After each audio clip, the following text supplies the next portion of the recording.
Selamat pagi semuanya.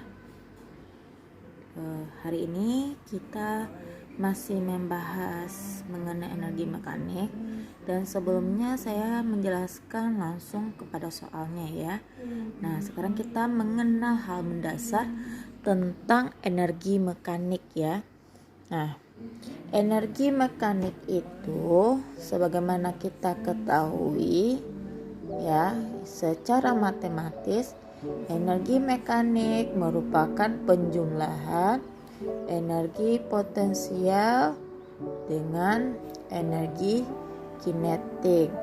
Nah, energi potensial itu berhubungan dengan ketinggian benda. Berarti benda berada ketinggian tertentu memiliki energi potensial, atau dirumuskan dengan massa dikali gravitasi dikali dengan ketinggian. Bagaimana energi kinetik? Nah, energi kinetik itu berhubungan dengan kecepatan benda, kelajuan benda. Itu dapat dirumuskan, rumusnya energi kinetik setengah kali massa dikali kecepatan kuadrat. Nah, selain dari pengenalan ini energi mekanik, kita juga harus mengenal hukum kekekalan energi mekanik. Nah, hukum kekekalan energi mekanik ya, energi mekanik awal akan sama dengan energi mekanik akhir ya. Ini ya, hukum kekekalan energi mekanik. Hukum kekekalan energi mekanik. Di sini dijelaskan tadi ya, energi mekanik awal akan sama dengan energi mekanik akhir. Nah, energi mekanik awal di mana? Saat posisi buah kelapa di titik A. Yang akhir gimana? Saat dia berada di posisi titik C ya. Ini kita anggap dia menyentuh tanah ya, sampai ke tanah. Ya. Nah, bagaimana ceritanya? Sebagaimana dijelaskan, energi mekanik penjumlahan energi potensial dan energi kinetik. Energi potensial berhubungan dengan ketinggian dan energi kinetik berhubungan dengan kecepatan. Nah, saat dia berada di titik A, nah energi potensialnya bernilai besar atau tidak. Nah, di sini ditulis ya, energi potensial bernilai besar. Kenapa dia bernilai besar? Karena dia berada pada ketinggian maksimum. Ingat di sini ya, ketinggian maksimum. Nah, berada di ketinggian maksimum, maka energi potensialnya bernilai besar. Nah, bagaimana energi kinetiknya? Karena dia berada pada ketinggian maksimum, EK-nya 0. Nah, ini posisi kelapanya diam ya, berarti kecepatannya 0, berada dalam keadaan diam. Nah, hal itu juga sama dengan kita melempar bola. Kalau kita melempar bola vertikal ke atas, saat dia mencapai maksimum, dia akan berhenti sejenak, kemudian jatuh lagi ke bawah kan. Nah, saat dia mencapai maksimum, energi potensialnya besar, sedangkan energi kinetiknya 0, karena dia berhenti sejenak. Nah, begitu ya.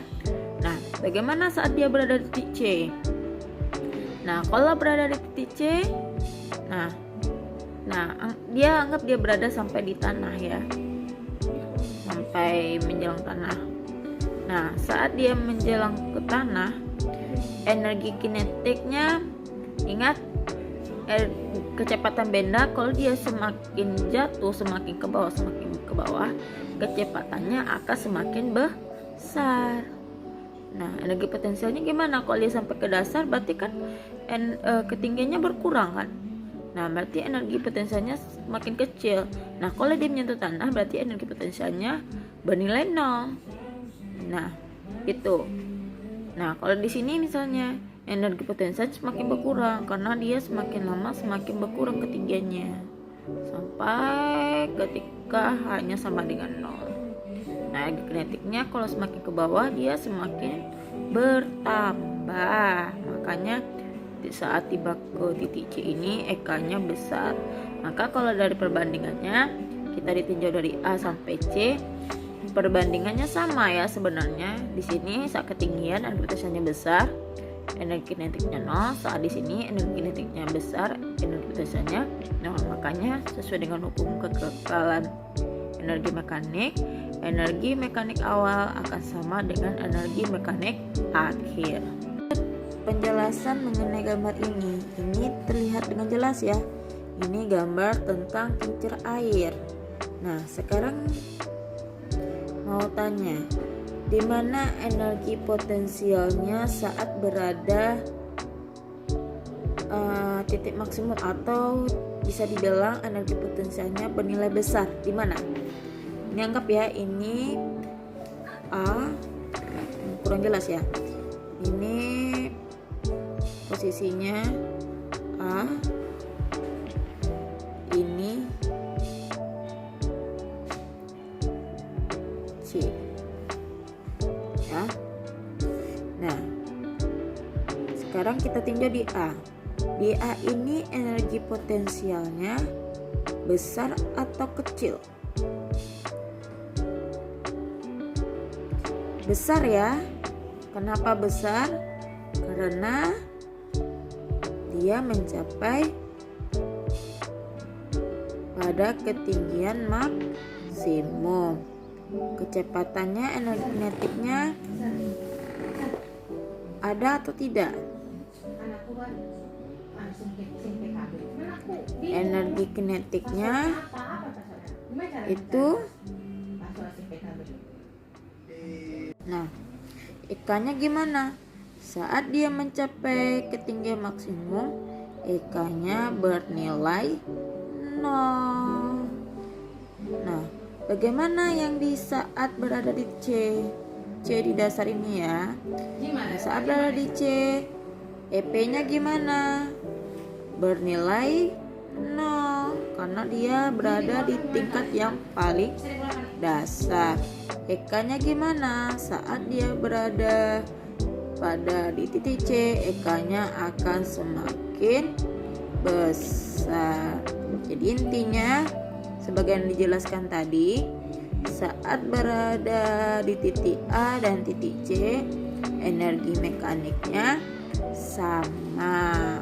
Nah, energi mekanik di A akan sama dengan energi mekanik di C.